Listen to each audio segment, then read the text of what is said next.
ശബരിമല സ്വർണ്ണ കവർച്ച കേസിൽ ചോദ്യം ചെയ്യൽ നടപടികളിലേക്ക് കടന്ന എൻഫോഴ്സ്മെന്റ് ഡയറക്ടറേറ്റ് ദേവസ്വം മുൻ അഡ്മിനിസ്ട്രേറ്റീവ് ഓഫീസർ മുരാരി ബാബു ഉൾപ്പെടെയുള്ളവർക്ക് സമൻസ് കൈമാറിയതായാണ് വിവരം. ഫെബ്രുവരി ആദ്യവാരം ഹാജരാകാനാണ് നിർദ്ദേശം.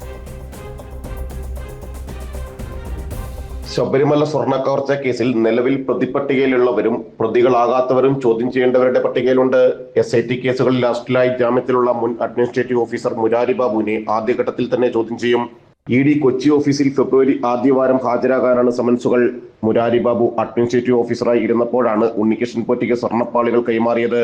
ദ്വാരപാലക ശില്പത്തിലെ സ്വർണ്ണപ്പാളികൾ ചെമ്പുപാളികൾ എന്നാക്കി റിപ്പോർട്ട് നൽകിയത് മുരാരി ബാബുവാണെന്ന് SIT കണ്ടെത്തിയിരുന്നു. ഇത് സംബന്ധിച്ച് കൂടുതൽ വിവരങ്ങൾ ശേഖരിക്കാനും മറ്റു പ്രതികളുടെ പങ്കാളിത്തം സംബന്ധിച്ച അന്വേഷണത്തിനുമാണ് ED മുരാരി ബാബുവിനെ ചോദ്യം ചെയ്യുന്നത്. ശബരിമല സ്വർണ്ണക്കവർച്ച കേസിൽ SIT പ്രതിപട്ടികയിൽ ഇല്ലാത്തവരെയും ചോദ്യം ചെയ്യും. തിരുവിതാംകൂർ ദേവസ്വം ബോർഡ് മുൻ പ്രസിഡന്റ് PS പ്രശാന്തിനെയും ചോദ്യം ചെയ്യും. 2019 സ്വർണം പൂശിയതായി പറയുന്ന ദ്വാരപാലക ശില്പങ്ങളിലെ പാളികൾ 2025 വീണ്ടും കൊണ്ടുപോയിരുന്നു. സ്പെഷ്യൽ കമ്മീഷണർ അറിയാതെ സ്പോൺസർ ഉണ്ണികൃഷ്ണൻ പോറ്റിക്ക് പാളികൾ കൊടുത്തുവിട്ടതിലാണ് ദുരൂഹത.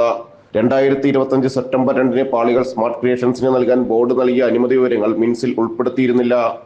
2023 നവംബറിലാണ് PS പ്രശാന്ത് തിരുവിതാംകൂർ ദേവസ്വം ബോർഡ് പ്രസിഡന്റായി ചുമതലയേറ്റത്. ജനം, കൊച്ചി.